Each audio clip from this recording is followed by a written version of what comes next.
One. Well, hello. Welcome to the Creative Writing Life podcast, where we talk with writers from all mediums and genres about themselves, their work, and advice they have for other writers. I'm your host, Paul Zeidman, and my guest today is actor, writer, and filmmaker Gabe Diani. And if you're watching this on the YouTube channel, it looks remarkably like Mark Twain, but we're going to get into that in just a couple of minutes. And if you're just hearing this on the audio podcast, trust me, he looks a lot like Mark Twain right now. Gabe, welcome to the show. Thanks for being here. Thanks for having me. It's a pleasure. Okay, fantastic. We will get into all about Gabe and his work and his writing advice for other writers in just a minute. But as regular listeners and viewers of the show might be familiar, we'd like to start things off talking about anything we may have read or watched lately. Did we like it? Did we hate it? Were we indifferent to it? I'll go first just to give Gabe a little time to gather his thoughts.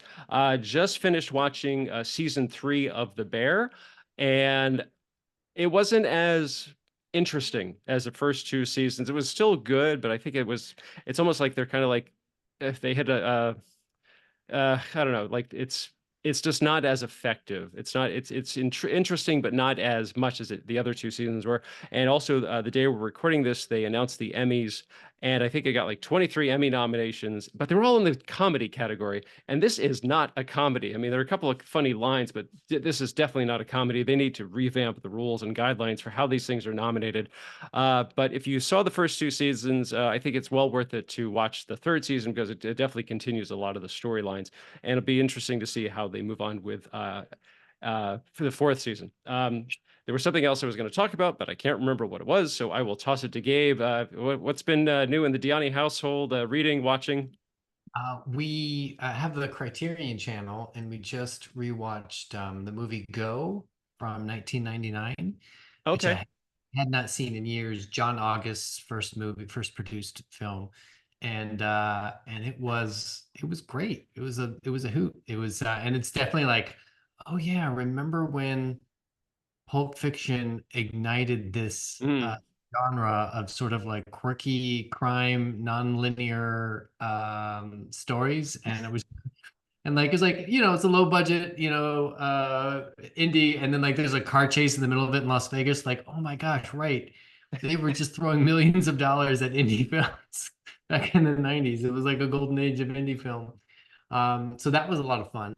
And I read the book James by Percival Everett, which is a retelling of Huckleberry Finn from the character Jim's perspective, and it is like an instant classic. It's amazing if you are interested in Mark Twain or Huckleberry Finn, or and even if you're not, it's a good like it stands on its own. But like Mhm. if you are with Huckleberry Finn, it's in dialogue with that book, and I think those two books are going to be sort of inextricably linked from now on. Okay, before we get on to a little bit more about you, so okay, I do have to address this, and we've talked about this before we started recording. So again, Gabe looks remarkably like Mark Twain. He's got the hair, he's definitely got the mustache, and I know you're doing some things on social media, like something like Mark Twain trying to be a social media star type of thing. So I mean, so where did this come from, and what are your plans for it? And we'll get into the Twain related projects that this leads to as well. I've had an interest in Mark Twain for many years. Never thought of that I was a good enough actor to try to play him, or that I resembled him in any way. Um, uh, if you look at old pictures of me, I don't look anything like Mark Twain. But we were making an apocalypse movie, and we were doing a Kickstarter campaign for it. And over the course of making the video, like we shot it over several weeks, and I grew out my beard and hair over the like 5 months we were shooting this video. And then you watch the video, it goes by in 2 minutes, and you like no one ever comments like, wow, you really like transformed from the beginning to the it was going for like a Tom Hanks and Castaway type of thing. But so I had this big bushy beard, and we were doing the Kickstarter campaign. And when you have a facial hair, you shave it in waves to like see like what does it look like this, and I shaved it, and I had the big mustache. I was like, oh wow, I can kind of do a little Mark Twain thing. And so we made a Kickstarter video, an additional Kickstarter video with me as Mark Twain, promoting the Kickstarter, which people reacted to, and I just started doing it every now and then. after we shot the film, I grew the beard out again for shooting the film. I had the mustache, like, oh, well, I'll do a little something. And yeah, and so then I was like, I'd like to do a live stage show, and we'd been spending time as sort of focusing on screenwriting for a while, and I was kind of itching to do something a bit more that I have more control over, and just as a creative outlet, like I want to do a live Mark Twain show. I had this concept. There was a fundraiser for a theater company called Theater of Note here in Los Angeles, and they have a 24-hour fundraising festival. And I did Mark Twain doing a one man show about Val Kilmer because Val Kilmer was doing him. Okay. And Mark Twain had time traveled to our time, was stuck here, and I just read Val Kilmer quotes as Mark Twain. Um, so I thought, well, I'd like to do like a stage show. And then the pandemic hit, and I couldn't get on stage at that time. So I pivoted to starting doing online content with Mark Twain. Bumped on the head, woke up in our time, and was trying to like the way to be famous now is to on social media. So he was trying to do YouTube, and then pivoted to Instagram and TikTok after that. And I do it in my spare time as my little hobby. Hmm. So what has been the reaction to that? I mean, are you getting people like, you should do this kind of thing because it's Twain related? And as I mentioned before we started, like, are you like looking to fill that hole the late Hal Holbrook occupied for so many years? Like, okay, I'm now the Mark Twain guy. Well, no one can fill the hole that Homer left because he revitalized interest in Twain, and he created the modern version of Twain that we sort of, Mark Twain in the white suit. It was very late in Mark Twain's life. He went through lots of different iterations throughout his life, and but Hal Holbrook sort of solidified that as sort of our image of Twain. Because when Twain performed, he wore like a tuxedo, Hmm. um, and Hal Holbrook went out in the white suit. Um, so yeah, I'm not trying to replace him, but I do love doing it, and I love the sort of multimedia aspect of it, and I'll do it as long as it's fun and interesting for me. And you know, I may or may not be working on taking it to another medium as well. See what Okay. happens. One of the things you had mentioned is that do you just really like Mark Twain? I mean, is it just the way he writes or just the storytelling? I mean, what is it that's so appealing to you? When I first fell in love with it, I took a class in college, and he's just his humor, his voice, um, his conscience, his I mean, he's a guy of his time in a lot of ways, but he's very progressive in a lot of ways, and he changed over his life. And I kind of see him as sort of a metaphor for America, the way that he evolved throughout his lifetime. He didn't get all the way there on some things that you kind of like him to, but I just think that he's a great metaphor for America, and he wrote some damn fine books.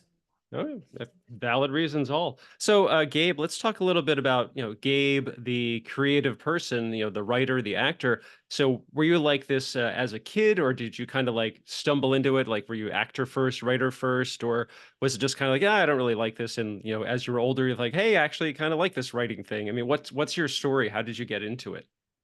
That's a good question. I was a quiet, shy kid. I would like I would be in class, and the class clown would like be fooling around, and I'm like that, just thinking, well, that guy's a hack. Like that's A like critic from a young age.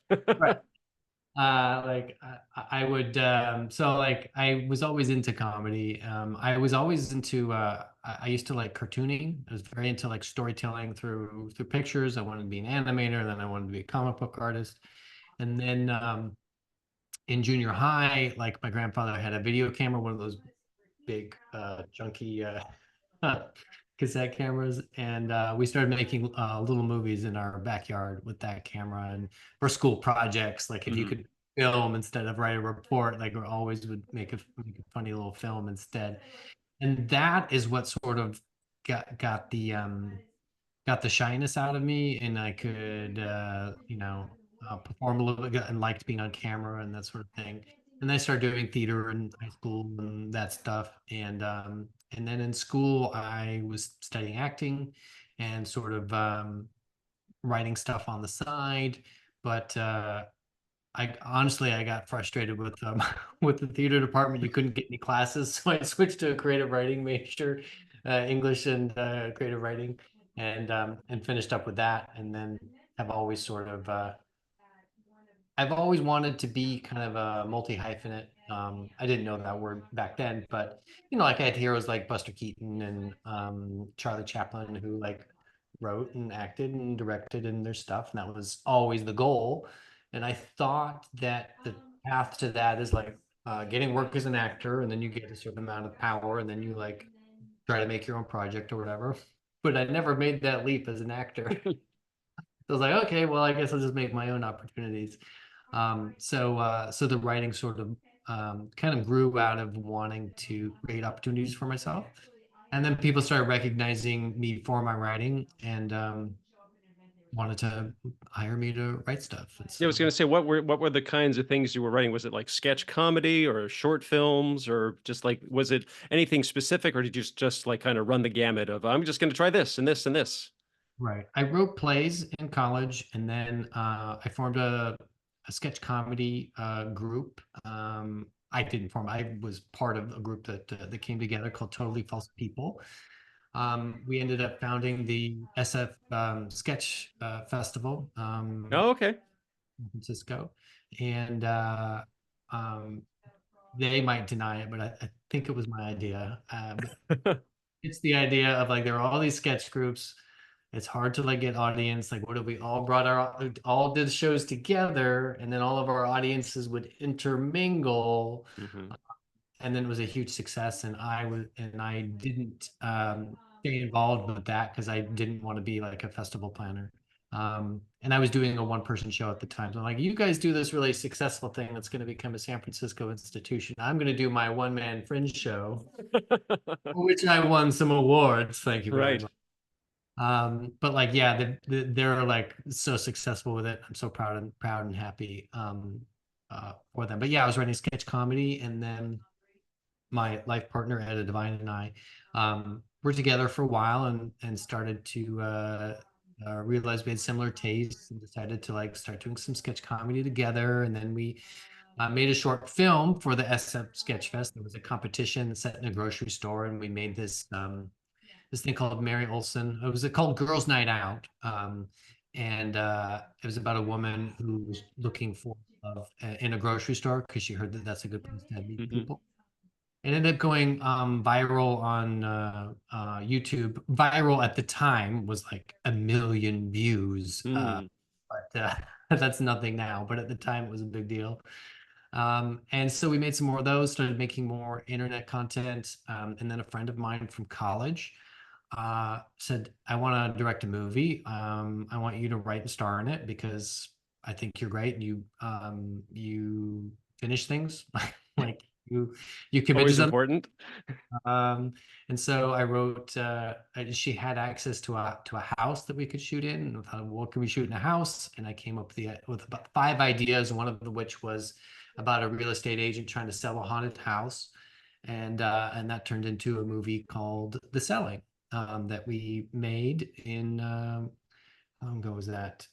Came out in 2011, 2012. Um, and that was like basically film school. For me. And from writing that and writing other scripts, I started getting work as a writer. Yeah, I was going to say, so okay, you said that working on The Selling was like film school. Now, your friend directed it and you wrote it, or did you like were you have any part in the directing at all, or was it just all your friend and you were just right there on the other side of the camera? She directed, I wrote, and then we produced together. So Hmm. like I was we were collaborators and collaborated on it, but she was definitely the director. And but we had a shared vision and talked about things all the time, and we're in the editing room together and all that stuff. But she was definitely the director. Okay, so and since you were the writer and you were, the lead in the movie, did anything change while you were on set? Kind of like, oh, okay, this scene's not going to work. We have to do a quick rewrite. Oh no, like this room's a lot smaller. We have to change the scene around. Um, trying to Or think. or was it filmed pretty much as the script was written? No, it wasn't as there was just there were budget constraints of like, oh, we Mm. can't do this, so we have to rewrite it. I'm trying to think that if there was anything actually on set. There was something scripted where like there was spooky stuff going on, and there was like sludge, like spectral sludge coming out of the toilet, and it was supposed to shoot up into my face as a practical effect, but Mm. like we're like shooting and it's like sort of bubbling up, but it's not coming out. And she's like on the other side, like, get your face closer to the toilet. And I'm like, why would I be getting my face? So like we had to like, you know, that didn't work. So we had to do some CGI later to try to like, fix that. So it's just little things like that we sort of changed. There were scenes that were rewritten the night before. Mm. Fact, there's the opening scene of the movie I kept having trouble with and was rewriting and rewriting and rewriting. And Etta helped me to crack it. My Etta Divine, my and that's where we're like, oh, like maybe we could start to write together. So I wrote the selling by myself. She Okay. helped rewrite that scene, and then from that we're like, oh well, maybe we should try writing together. And that's how our writing partnership began. Okay, and I will mea culpa that I have seen The Selling, and it's if you like horror comedy, let me rephrase it. If you like smart, fun horror comedy, The Selling, I highly recommend it because it really there's nothing too gory about it, which I'm not a fan of that, but I just like this kind of story, and I just thought because it's that unique twist on, I guess, like a standard horror story. A real estate. Usually it's about the house itself, but this one's about the real estate agent. And I just thought that was such an original and unique take on it. And I think you guys did a fantastic job with it. And I think that's available. Is it on Amazon? I think you can watch it there. Yeah, it's on Amazon Prime streaming. So if you're a Prime member, you can just watch it there. It's on, I believe it's on Tubi. It was, I don't know if it still is. I think it's still on Peacock. If you Oh, have, okay. it's in a couple different places. Okay. And so was it that led to wait, I just had the title here a second ago. As it oh gosh, Diani and Divine and the Apocalypse. Is that Yeah, right? Deanna and Divine Meet the Meet the Apocalypse. Apocalypse. We finished the selling. It took forever. We were planning on getting married once the selling was finished. It took so long with post-production and film festivals and the distribution and all that stuff. And then it was like, well, we can get married or we can plan another movie.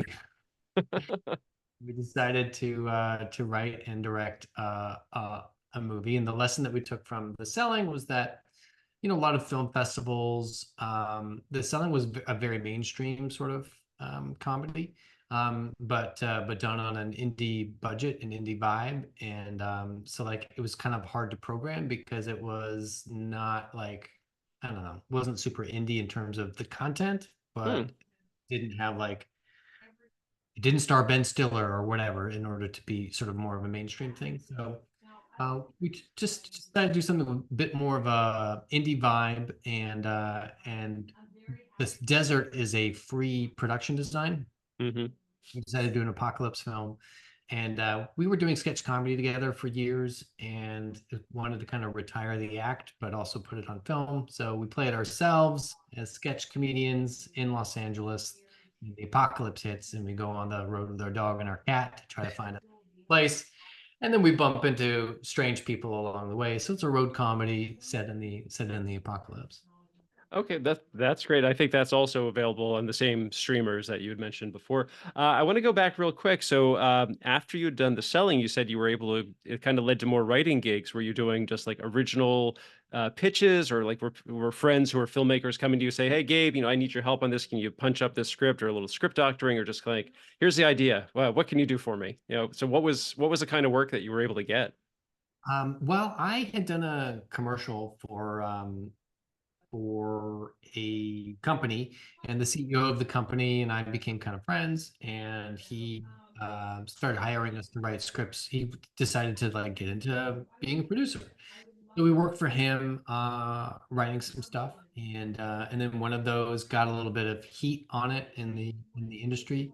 It was about Google, and it was sort of a social network, but kind of like The Big Short. It was sort of a comedic satirical look at the rise of Google and that stuff, and that ended up getting us reps at some fancy places, and then that got us out to sort of make pitches and get jobs and do that.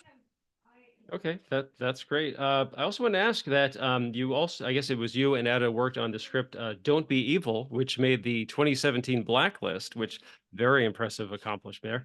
And that was also, you said your bio says it was optioned by some Academy Award-winning producers. So what was that one about? And did the option lead to any other projects? That's the Google one. Oh, that's the Google one. Okay. Yeah, so that's the one that got on the blacklist.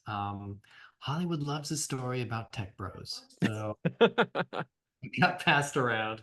And yeah, um, that it got optioned. We didn't own it. The guy who hired us, owned it. It got optioned by some Academy Award-winning producers. They tried to put it together for, I don't know, it was like a year or two. It didn't come together, and it's still floating around out there, and hopefully it will come together someday. But that led to, like I said, us getting reps and then getting jobs, rewrite jobs, or adaptate book adaptation jobs and stuff. And none of that's actually been made yet. Mhm. Fingers crossed that one of them does at some point.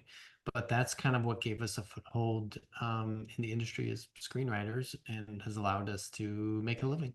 Yeah, and also that you guys have also written for TV as well.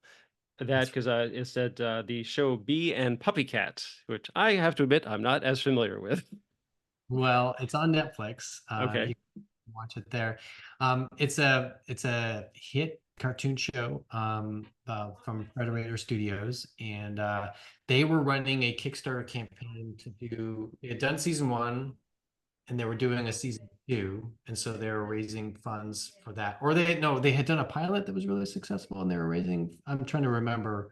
Anyways, they were raising funds for a for a season of it, and at the same time that we were running our campaign for Diani by the Apocalypse, the creator Natasha, she saw our Kickstarter video and sort of became a backer and sort of made like a fun illustration of Etta that she posted to Twitter and stuff. And so we sort of just became friendly and invited her to a screening of the movie when we were in the editing process, and she came and then afterwards she like said, "Hey, do you want to do a voice on the I know you're really," she said, like, "I know you're really busy, but like, would you want to do a voice?"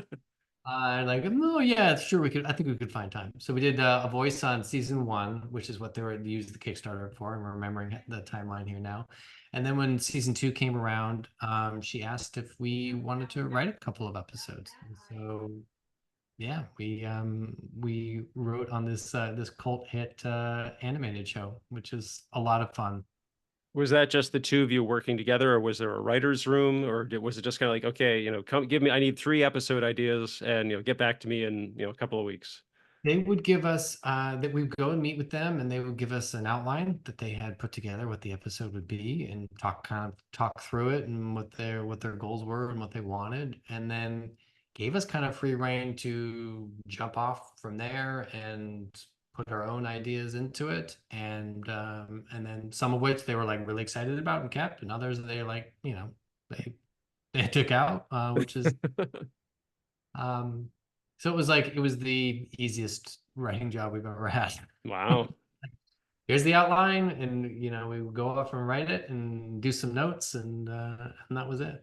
Well, since you've written for both film and for television, granted, a lot of the film stuff has been your own work, and writing for someone else for television, do you have a preference? And I mean, if someone came to you and said, "Hey, would you like to join the writers' room on this new show?" Would you say, "Oh, sure," or do you have to think about it? I mean, what is your what's your long term vision about at that kind of writing? Oh, would love to be in a writer's room. That would be fantastic. I think the goal is to do both, is to do things for that are collaborative. TV is a great medium. Would love to work in that more. But also, there's the art and commerce thing of when you are hired to do a job, it's work, and you don't, you find the thing that you love about it and you focus on that. But sometimes it's not, you don't get to always work on the thing that you want to work on. So it's a balance of working on your own projects and doing stuff that makes you some money. Excellent, excellent. So I also wanted to mention, I think you alluded to this earlier, was that you and Etta worked on a book, The Adventures of Huckleberry Finn, the Robotic Edition. So I'd heard of that when it had come out. I did not realize that it was the two of you. So can you kind of give a little backstory about how that came to be, and also what were the responses to it? Yeah, this was a while ago. This was Obama era. Different time than we were living in now. But there was a company called New South Books that was putting out a new version of Huckleberry Finn that was taking the N word and replacing it with slave in order to try to get it back into classrooms, because it is an important text, but it is a problematic text in a lot of ways. And so I um, put out just a joking tweet saying that we were going to do our own version where we were replacing it with robot. Got a little bit of traction, and I'm like, oh, that's actually like kind of a funny idea. And Kickstarter was just taking off at this point, and I was like, oh well, like what if we did like a funny Kickstarter video as a joke about how we're raising funds to do this, and then that would be super funny. We won't make the money, and we won't have to make the book. We made a satirical video where like we're these well-meaning people who like want to take race entirely out of the book and replace it with robots so that it won't offend anybody. Um, and it went a little viral, and we ended up making 5 times the what we were asking for it. And so we're like, oh gosh, now we actually have to make it, and we have all this money to do it, so we have to like make it good. So we made like a beautiful hardback cover or a hardback version of it. And Edda's mom was an illustrator, and she took the original illustrations and replaced them with put robots in it instead, and matched the sort of style of the and just beautiful. She did an amazing job. It's just beautiful. So that was like a year of our lives doing that, and then Wow. we got them printed up at a regular printer because the print on demand quality wasn't great. So like Hmm.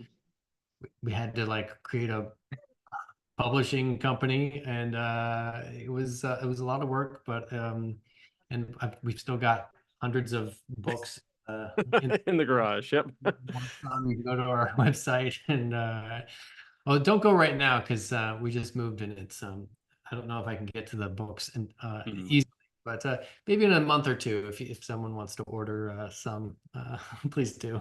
Sure, sure. So was that just kind of like was it just find and replace, or did you have to do like a little actual rewriting of the whole thing? It was more than just find and replace. It was combing through the book for to make it make sense, and like try to not we didn't add to it. We would Mm. just either replace it, like Spanish moss became synthetic moss. There's a sequence where Jim in the book gets bit by a snake and gets sick. That didn't really work with a robot, so Sure. and we didn't rewrite it, but we just like cut out a sentence here or there in order to make things make sense. We were actually approached by either a publisher or an agent who was like, "Oh, like if you rewrite this, like Pride and Prejudice and Zombies, we could probably sell this." And like, oh, that's not what the project is. That's how good we are at capitalism. We say no to things that would make us money. Did they want to just say just replace robot with zombie? I mean, was that their idea or something No, along those no, lines? you keep it with robots, but like to rewrite it and create like a new story with robots Okay. as opposed to what the point of the project was. It was just sort of satirizing censorship. And Got it. Got it. Okay, and as you said, that is available on the website, which we should mention, dianianddivine.com. and so we can get all the information there. So, what are you working on now? I mean, you got the Mark Twain thing going on, and it sounds like you're busy writing and maybe doing some directing as well. Yeah, the Mark Twain is my my little side hustle that I do for fun, and just writing specs to you write a spec and then it goes out and then you get meetings and everyone loves it and but doesn't want to make that, they want to make their own thing and they're like, well, what do you think about this? Like, okay, so then you pitch on trying to write the thing that they want to make. And so doing that and working on some short films. Features are great, but they're like so expensive Mm. and so much time. It's like, well, maybe we can make a short film. So that's what we've been working on at the moment. We've started working with this really fun creative collective of friends talking about doing an anthology film. So we'll see if that comes together. We're working on a book anthology, both of which are sort of connected, sort of like the same sort of branding. And so, just keeping busy and staying creative. That's really what it's all about. So I mean, that leads to kind of like our the big question is like, what advice would you have for writers? I mean, because you've been an actor and a screenwriter, and you've written for television and for books and also for theater. I mean, obviously you have a passion for the material and for the craft. I mean, what advice? Like someone said, "Oh, Mr. Diani, I'm a young aspiring writer. Yeah, what should I do? Like, what approach should I take?"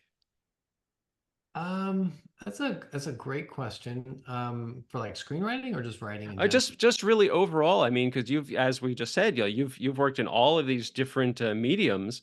I mean, it's I can't say that you prefer one over the other because you've done theater and screenwriting and television. I mean, is there one that brings you the most joy, or is it about just follow your passion? I mean, what would you really if, like you're addressing a high school class of creative writing 101, and they want to know like what advice do you have for someone who wants to break into a certain field? Well, let's see. I'd say dismantle capitalism first. Because that Oh, these is kids writing dismantle capitalism in their notebooks. tearing apart our industry right now. Uh, I would say study structure. There's lots of great resources out there, especially if you want to be a screenwriter, but study structure because anyone can write dialogue and read a lot of screenplays or whatever medium it is that you want to do. Study that and immerse yourself in it and start writing as much as you can and make a habit of it and a practice of it and figure out how you're going to support yourself because it is not an easy it's not an easy road to go down. So you have to crack how you're going to keep afloat during the down times and when you're getting established. No, yeah, that makes a lot of sense and something a lot of writers really should take heed for and pay attention to. So the last question I have is like, is there a project that you've always wanted to do, and that it's kind of like it's still in your future, like if it's always been in the back of your head, like I've always wanted to do, a zombie movie, or I've always wanted to do a screwball comedy. I mean, even if it's a short film, is there something just kind of like along, like way down the road? This is what I really want to do someday. Oh yeah, I've got a dozen on my laptop that I don't have the money to make. Mm. Um, I, I've been tooling around for a long time on a adaptation of some old short stories, comedic detective stories, called Philo Gubb, Correspondent School Detective. Uh, oh, it's sort of got a Paper Moon, Oh Brother, Where Art Thou type of Okay. vibe with a little bit of Buster Keaton and Pink Panther thrown in. It's super fun, the type of movie that's not really made anymore. It's just yeah, it's sort of Buster Keaton-y So like a like very physical comedy almost. physical comedy, lots of verbal comedy. If you get into sort of like early 30s, W.C. Fields Sure. type of stuff. Just like this stuff that's like super fun, but also like Who's gonna back this at this time? Yeah, and all and a lot of characters going, cheese it, it's the cops. Come on, let's motor. Use those getaway sticks and hit the road. Right, right. So it's kind of like Coen Brothers, Wes Anderson-y type of romp. So Okay. someday. That sounds fun. I mean, I love that kind of stuff. I mean, I love, The Silence, Buster Keaton and Harold Lloyd.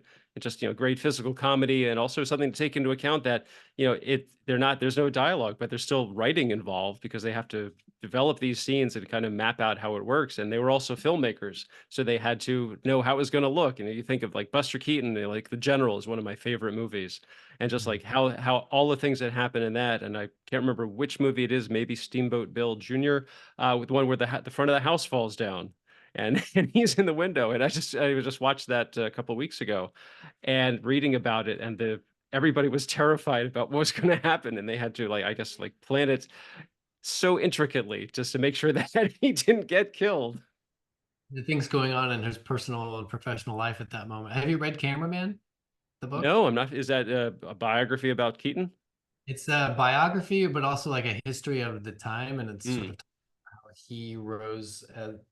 His sort of life coincided with the creation of film. hmm. His birth, and it's great. It's really great, and it talks specifically about that shot as a pivotal moment in his life. No, that sounds great. I got to write that one down. You got another book to add to my reading queue. Gabe, again, the website DianiandDivine.com. Are you on any social media so people can find out more about you and watch your Mark Twain videos?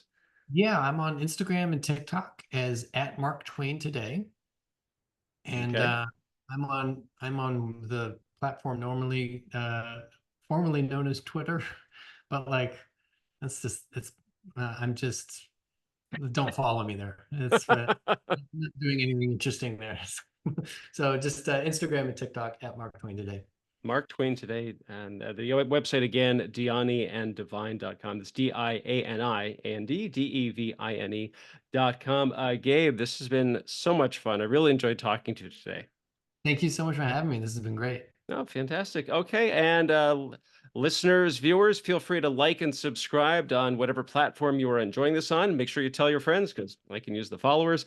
You can check out my screenwriting blog, Maximum Z. It's at maximumz.blog. I'm on Twitter because I'm not calling it the other thing, at maximum_Z. And you can also follow the Twitter account for this show at podcast CWL, which of course is Creative Writing Life. And also, please check out my Go Ahead and Ask books on Amazon. Everything, whole bunch of interviews about screenwriting and pie, because those are two very wonderful things. Like I said, that is Gabe Diani. I'm Paul Zeidman. Thanks for listening. Stay safe, stay healthy, and most importantly, go write something.